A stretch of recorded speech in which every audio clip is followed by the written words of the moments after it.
I wake up at 5:40 every morning. Not because I have to.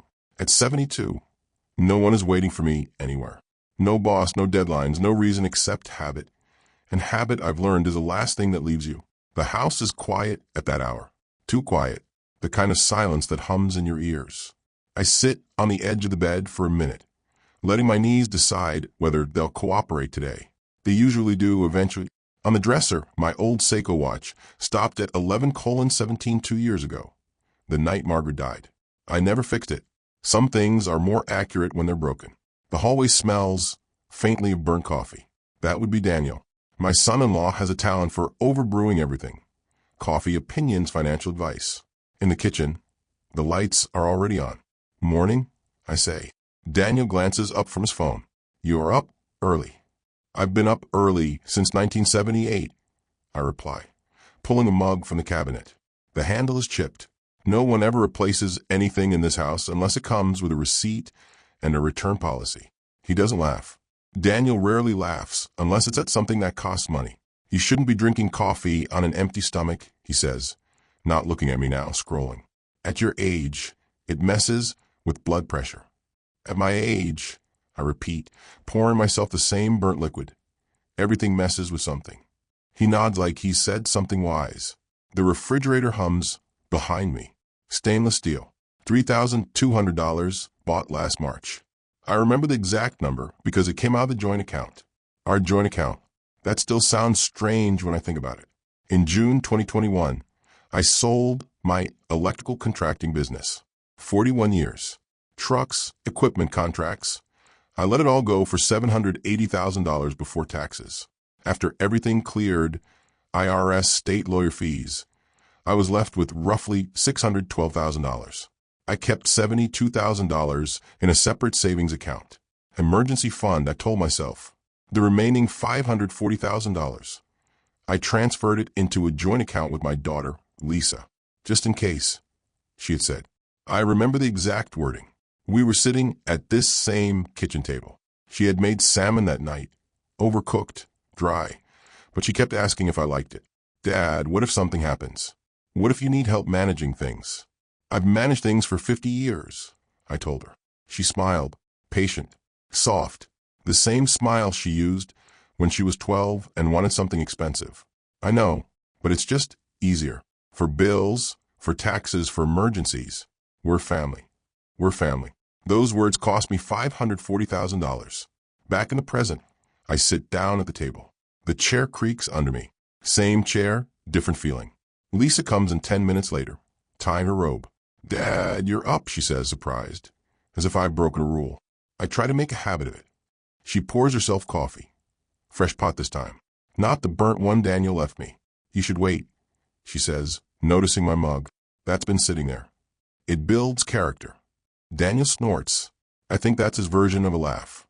Lisa sits across from me, her phone already in her hand. We need to talk about expenses, she says casually. Of course we do. There were a lot of charges this month, she continues.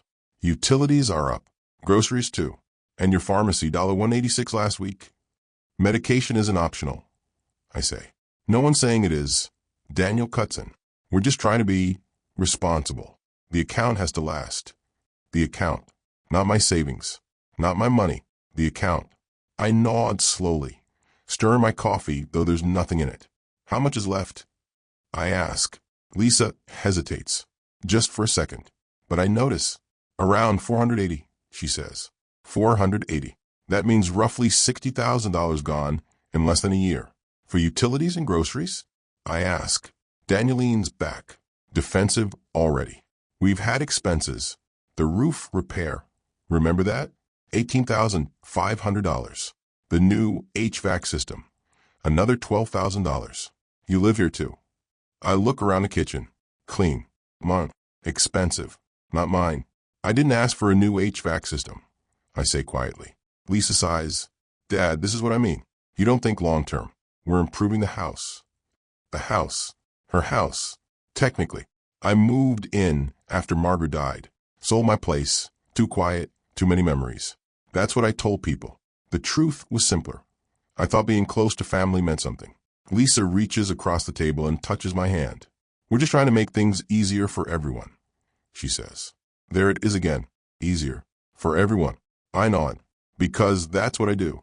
I nod, and I drink bad coffee, and I pretend that numbers don't bother me. But numbers have always bothered me. Numbers tell the truth when people don't.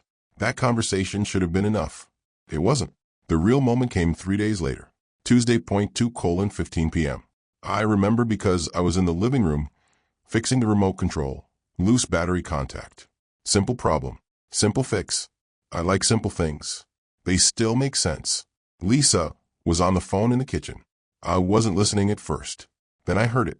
Yes, we've been looking at options, she said. Somewhere comfortable. He's not as independent as he used to be. A pause. Then quieter. Assisted living, maybe. It would be better for everyone. I didn't move. Didn't breathe.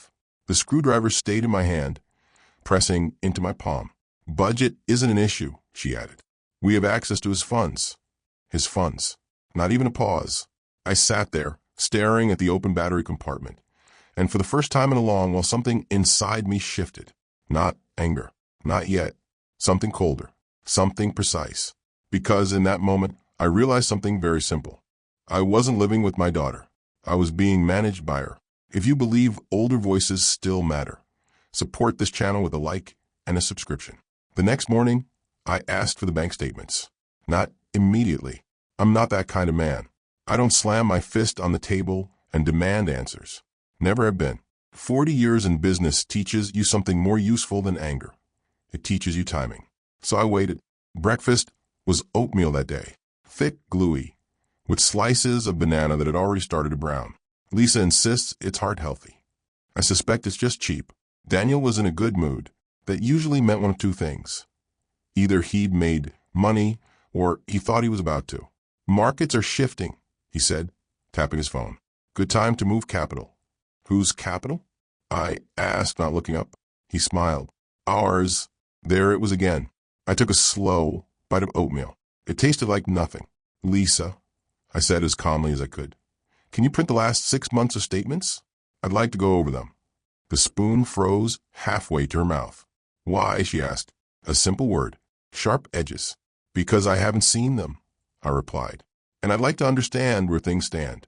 Daniel leaned back in his chair, folding his arms. We've been managing everything, he said. You don't need to worry about the details. I'm not worried, I said. I'm curious. That's the same thing, he muttered.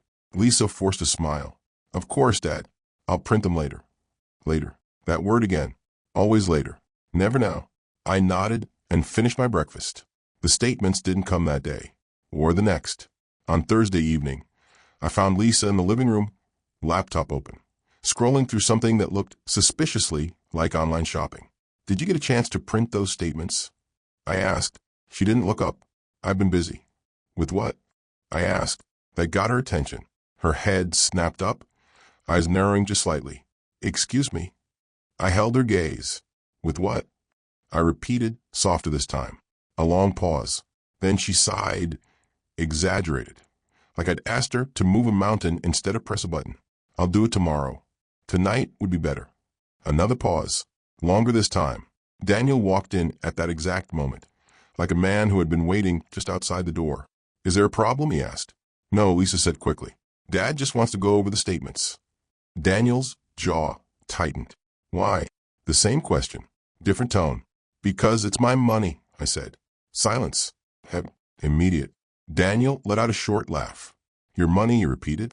It's a joint account. Yes, I said. Joint. Not transferred. Not gifted. Joint. Lisa stood up. Dad, why are you doing this? She asked. Her voice suddenly strained. We've been taking care of everything. You said you trusted us. I did, I said. Did. Another word with edges. Daniel stepped closer, lowering his voice. This feels like you're accusing us of something. I'm asking for information, I replied. It's the same thing. No, I said quietly. It isn't. For a moment, no one spoke. Then Lisa walked to the printer, her movement stiff, controlled. She clicked, typed, waited. The machine hummed to life, spitting out page after page. The sound filled the room. Mechanical, relentless. Numbers coming to the surface. She handed me the stack without a word. I took it. Thank you, I said. She didn't respond. I went to my room, closed the door, sat at the small desk by the window, the one I'd assembled myself 2 years ago, because Daniel said hiring someone would be a waste of money. The irony did not escape me. I put on my reading glasses and started going through the statements. At first, nothing unusual. Utilities, groceries, insurance. Then I saw it. June 14th. Transfer, $12,500. Recipient, D. Carter Investments, LLC. I frowned. June 28th. Transfer, $8,000. Same recipient. July 3rd. $15,000.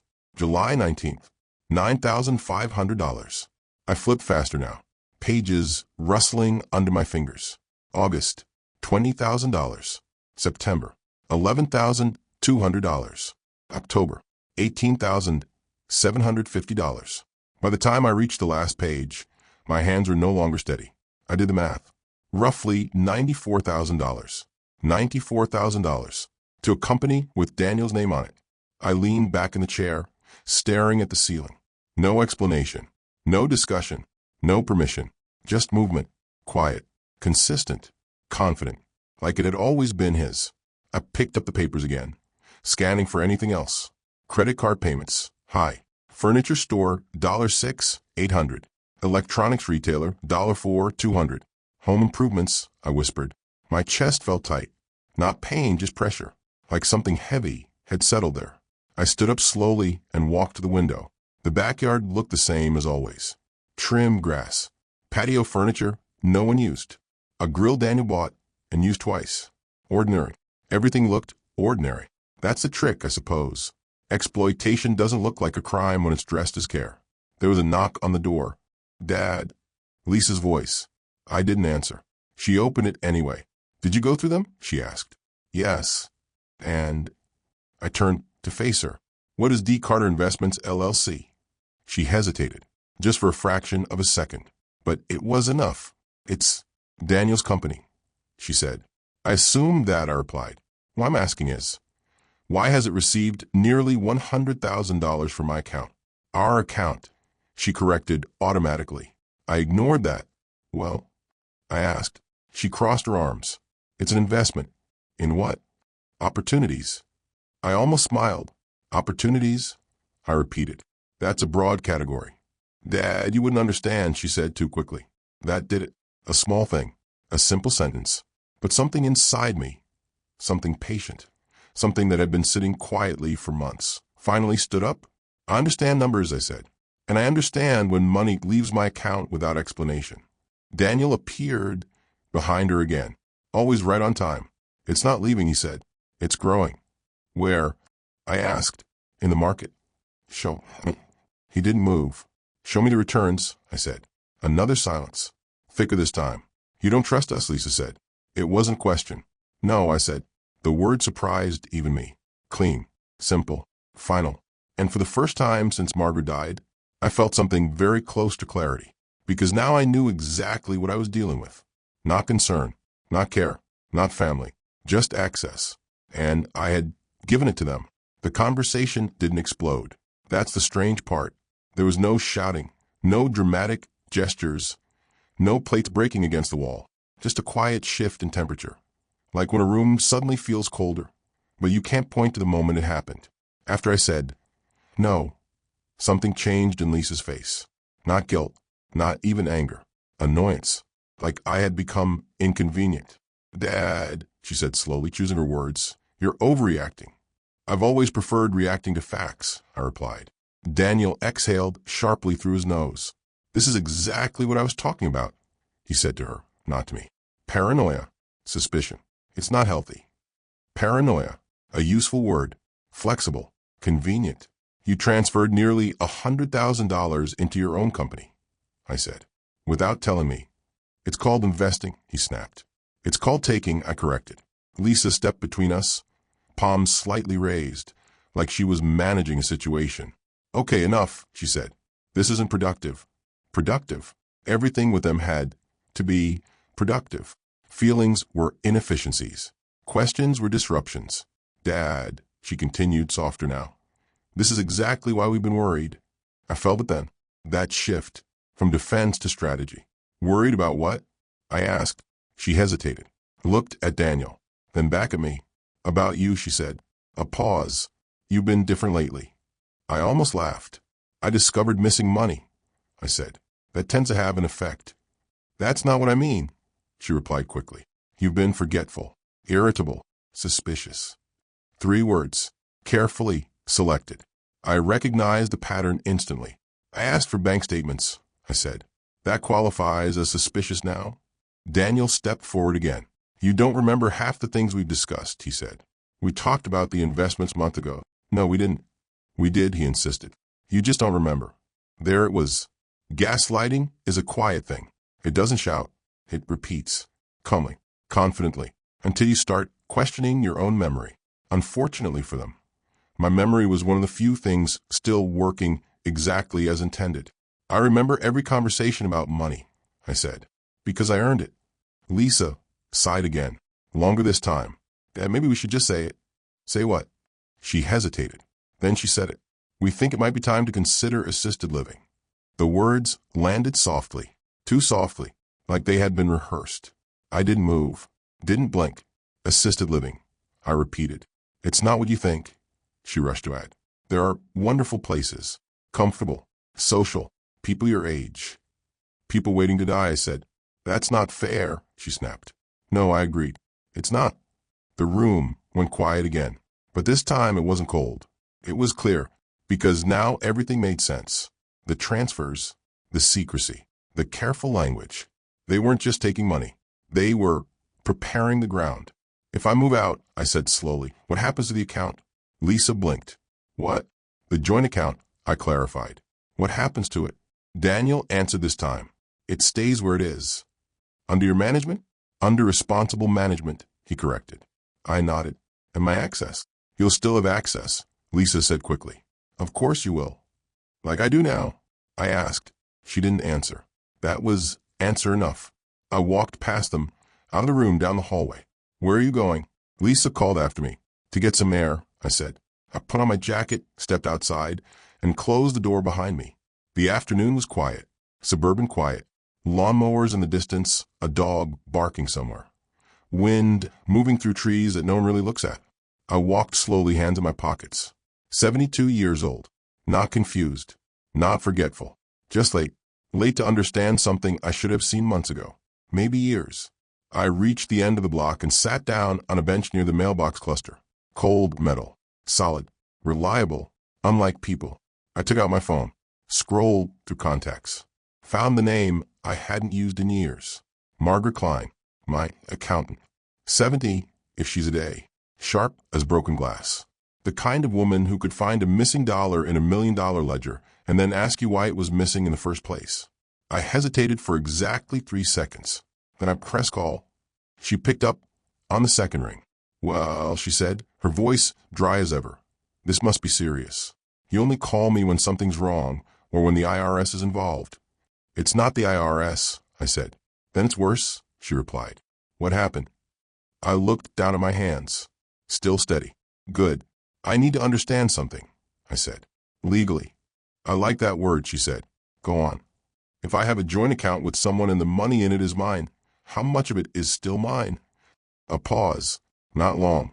Just enough. All of it, she said. Unless you've signed something that says otherwise. I haven't. Then it's your money. I exhaled slowly. A weight shifted. Not gone, but repositioned. And if I move it? I asked. Into a different account. When only in my name. Another pause. Longer this time. Why are you asking me this? She said. Because I think, I replied carefully, that if I don't, I'm going to lose everything. Silence. Then, how much are we talking about? 540,000, I said. She didn't react immediately. Margaret never reacts immediately. All right, she said finally. Listen to me carefully. I leaned forward, because something in her tone had changed. Sharp, focused. Don't say another word about this to anyone, she said. Not your daughter. Not her husband. No one. I wasn't planning to. Good, she said, because what you're describing isn't just family conflict. A pause. It's financial exploitation. The word settled in my chest. Heavy, precise, accurate. I looked back toward the house at the end of the street. My daughter's house. Where I lived. Where my money lived. And for the first time since this started, I didn't feel confused. I felt ready. Margaret, I said quietly, I think it's time I started managing things again. She let out a small, approving hum. Then let's make sure, she said, you do it properly. And just like that, the plan began. I didn't sleep that night. Not out of fear. Fear is loud, restless, full of images you can't control. This was different. This was quiet, methodical. I lay in bed, staring at the ceiling, going over numbers the way I used to go over wiring diagrams, line by line, connection by connection, looking for faults. $540,000. Not abstract, not family money, not shared resources. Concrete, earned. At 6:10 a.m., I was already dressed. By 6:30, I was in the kitchen. Daniel wasn't up yet. That was unusual. He liked to start his mornings with market updates and burnt coffee. Lisa came in at 7:05, hair still damp, phone already in her hand. You're up early, she said. I had things to think about. She hesitated, watching me more carefully than usual. About yesterday? Among other things. She poured herself coffee. Fresh, of course. Dad, she said, softer now. We didn't mean to upset you. I didn't respond. We're just trying to plan ahead, she continued.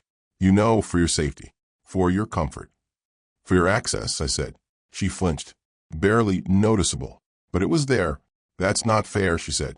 No, I agreed. It's not. Daniel walked in just then, tying his watch strap. Morning, he said shortly. Good morning, I replied. He opened the fridge, took out almond milk, $6.99 a carton, I remembered, and poured it into his coffee. We should probably revisit the assisted living conversation, he said casually, as if we were discussing lawn care. No, I said, just that. No explanation, no argument. He looked up. That wasn't a suggestion, he said. I met his gaze. It wasn't a decision either. Silence. Lisa stepped in quickly. Okay, let's not do this again, she said. We all need to calm down. Calm down. Another useful phrase. I am calm, I said. And I was. That was the part they didn't understand. At 9:20 a.m., I left the house. Where are you going? Lisa asked from the hallway. Out, I said. For what? I put on my coat to handle something. She frowned. What kind of something? I looked at her for a moment. Then I said, financial. That word landed. She didn't like it. I can come with you, she said quickly. No, Dad. I said no. Another silence. Then she forced a smile. Okay, just be careful. I nodded and walked out.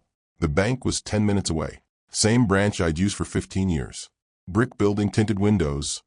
The same American flag out front that had faded unevenly in the sun. I parked slowly, turned off the engine, sat there for a moment, not hesitating, preparing. Inside, the air smelled like carpet cleaner and paper. Familiar, neutral, safe. A young teller greeted me with a practiced smile. Good morning, sir. How can I help you today? I'd like to speak with a manager, I said. Of course. Do you have an appointment? No. She nodded and picked up the phone. Mr. Harris will be right with you. I sat down in one of the chairs near the window. Leather, slightly cracked. Someone had tried to maintain it, but not enough. 5 minutes later, a man in his 50s approached me. Gray suit, measured expression. Mr. Collins, he asked. That's right. I'm David Harris. How can I assist you? We shook hands. Firm. Professional.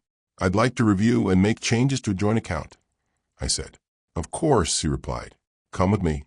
His office was small but tidy. Diplomas on the wall. A photo of 2 teenagers as kids, I assumed. He closed the door. Tell me what you need, he said. I placed the printed statements on his desk. These transfers, I said, pointing. Were they authorized? He adjusted his glasses, scanning the pages. They were processed from the account, he said carefully, which means either account holder could initiate them. I understand that, I said. What I'm asking is, was there any restriction, any requirement for dual authorization? He checked the system. No, he said. Standard joint account. Either party has full access. Full access. I nodded. And if I wanted to move the remaining funds, I asked. He looked at me. All of them? Yes. Another pause. Not suspicious. Just attentive. You are legally entitled to do so, he said. Those funds are considered equally accessible to both account holders. I see. He leaned forward slightly.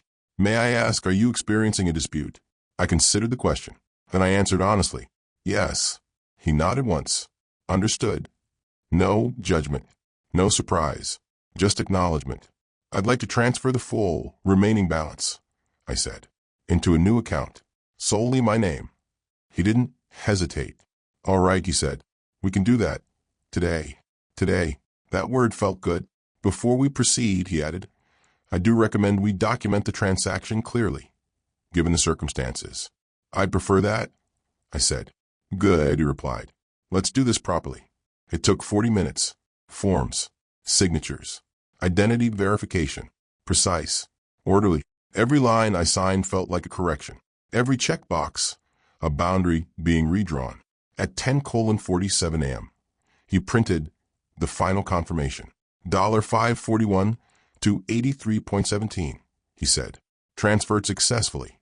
I looked at the number. There it was. Not theoretical anymore. Safe. Separated. Mine. Is there anything else I can assist you with? He asked.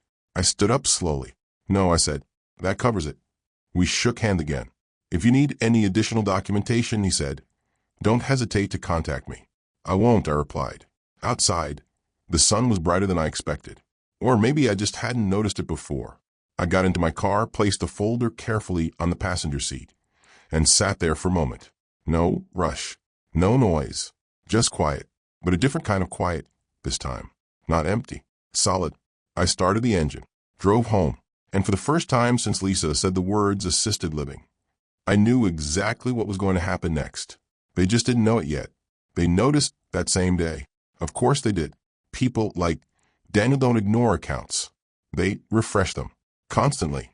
I was in the living room at 4:12 p.m., watching a muted news channel I wasn't really following when I heard it.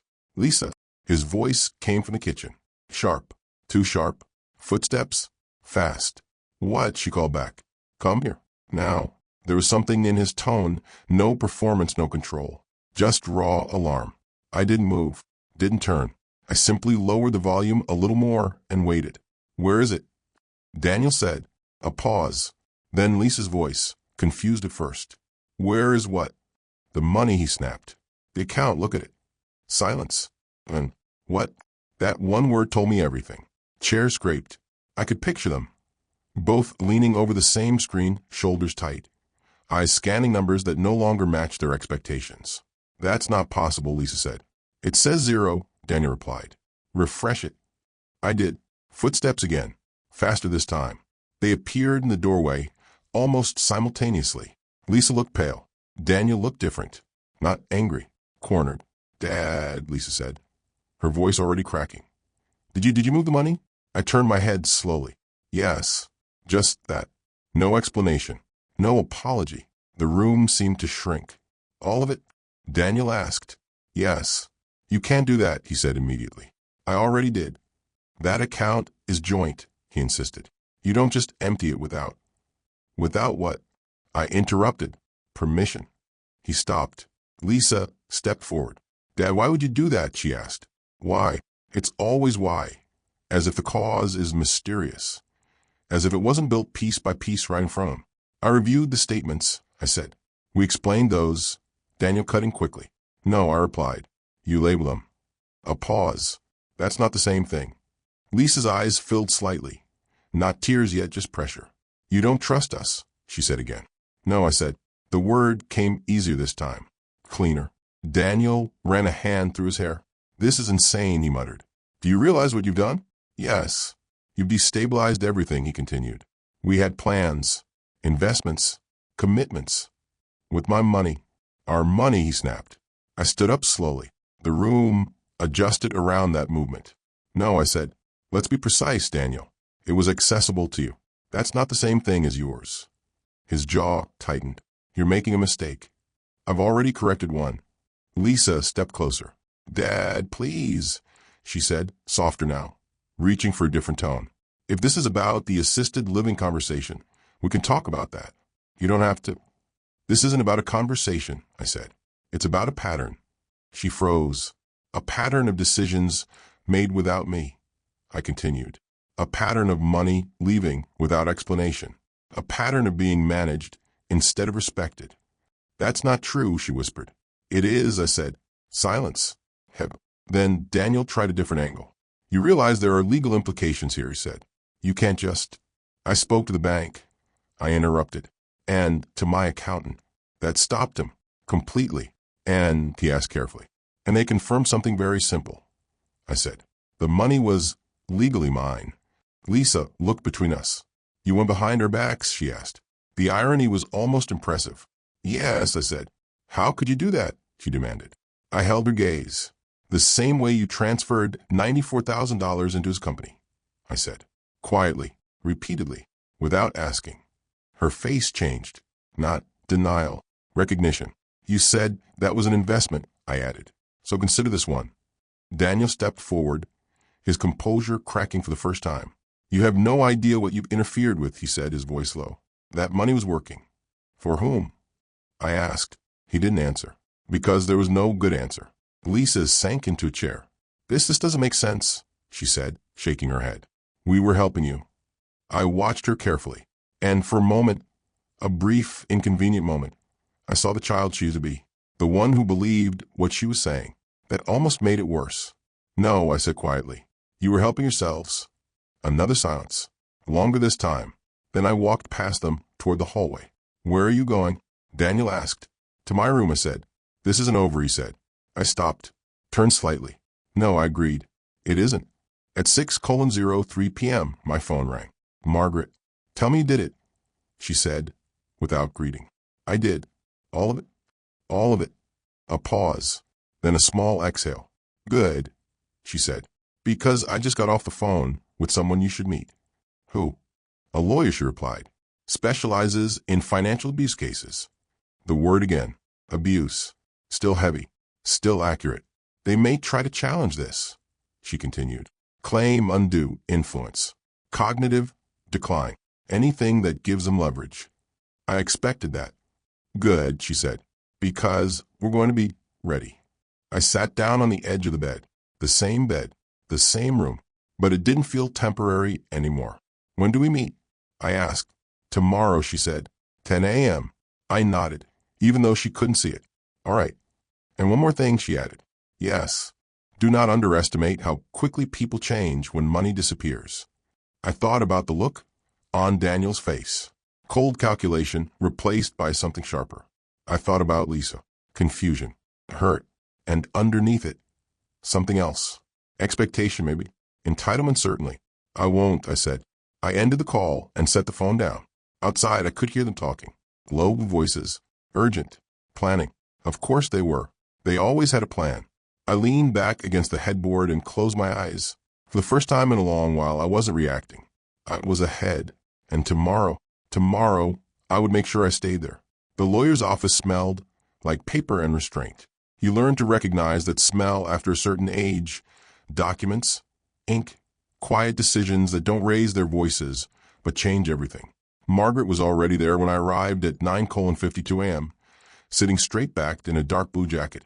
A folder open in front of her like a weapon she knew how to use. You're early, she said without looking up. I prefer it that way.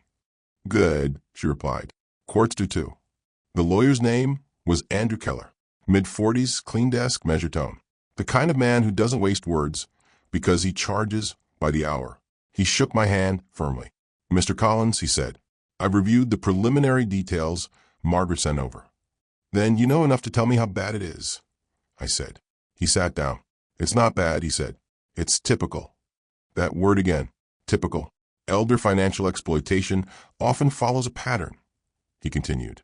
Gradual access, normalized control, then reclassification. Your assets become shared, then effectively theirs. That sounds familiar, I said. Margaret gave a dry nod. We've prepared documentation, she added, sliding the folder toward him. Transfers, dates, amounts. Roughly $94,000 directed into the son-in-law's entity. Andrew flipped through the pages quickly. D. Carter Investments, LLC, he read. Registered less than 18 months ago. That's him, I said. Any signed agreements authorizing these transfers? No. He looked up. Good, I repeated. Yes, he said, because it keeps things simple. I almost smiled. Simple. That was a word I trusted. What happens now? I asked. He leaned back slightly. Now we established three things, he said. Ownership, intent, and pattern. I can prove ownership, I said. The funds came from the sale of my business. Margaret already confirmed that, he said. Clean paper trail. And intent. I asked. That's where their behavior helps us, he replied. Unauthorized transfers, pressure regarding living arrangements, attempts to limit your financial visibility. They suggested assisted living, I said. He nodded. Common leverage point, he said. Reduce independence, increase control. The way he said it, clinical, almost routine, made something inside me settle. This wasn't unique. It wasn't personal. It was predictable. And the pattern? I asked. He tapped the documents. This, he said. Repetition, escalation, financial benefit to them. I nodded slowly. So what do? He closed the folder. We get ahead of him. At 11:30 a.m., I walked out of that office with three things. A formal statement documenting the transfers. A letter of financial separation, legally asserting sole ownership of the moved funds. And a recommendation, delivered in person, Andrew had said, with a witness if possible. It changes the dynamic. Margaret volunteered immediately. I wouldn't miss this, she said. Of course she wouldn't. We arrived at the house at 12:05 p.m. Lisa's car was in the driveway. Daniel's too. Good. I opened the door without knocking. My house key still worked. That at least hadn't changed. They were in the kitchen. Same positions. Same table. Different atmosphere. They both looked up at the same time. Lisa stood first. Dad, she said, we need to talk. I agree, I said. Daniel's eyes moved past me to Margaret. And who is this, he asked. Someone who understands numbers better than you, she replied before I could answer. I almost smiled. I stepped forward and placed the envelope on the table. What's this? Lisa asked. Clarity, I said. She didn't touch it. Daniel did. He opened it quickly, scanning the first page. His expression changed line by line.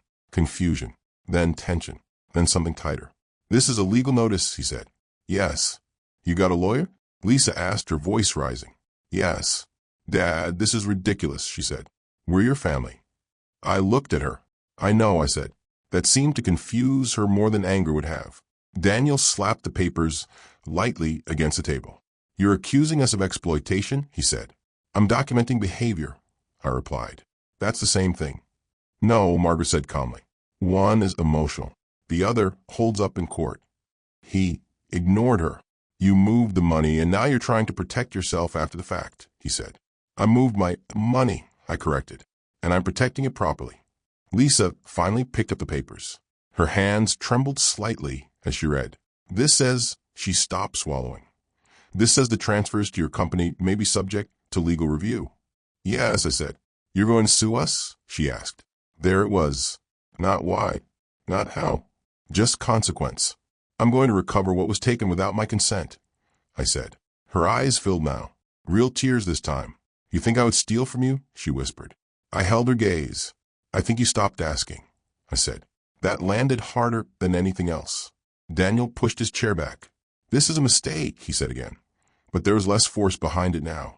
You're blowing this out of proportion. $94,000 isn't proportion, Margaret said. It's a number. Silence. Then Lisa said something I didn't expect. We need it. Quiet. Small. Honest. For what? I asked. She hesitated. Daniel didn't. Investment capital, he said quickly. No, she said, shaking her head. That got my attention. For what? I repeated. She looked down at the papers. Then up at me. For debt, she said. The room shifted. Daniel went still. What debt? I asked. She didn't answer immediately. Lisa, he warned. But it was too late. Credit cards, she said. Loans. Things got out of control. I looked at Daniel. His silence told me everything. The investments. The urgency. The control. Not strategy. Desperation. And you thought, I said slowly, that my money would fix that. She didn't deny it. That was answer enough. I picked up my coat. This process moves forward, I said, with or without your cooperation. Dad, she started. I paused, not turning back. You said assisted living would be better for everyone, I said. A beat. You were right about one thing. Silence behind me. I opened the door, stepped outside, and finished the sentence without looking back. Just not for me. Stories like this happen more often than we think. By the way, where are you watching from? Drop your city or state below. And if you want more stories like this, subscribe to the channel.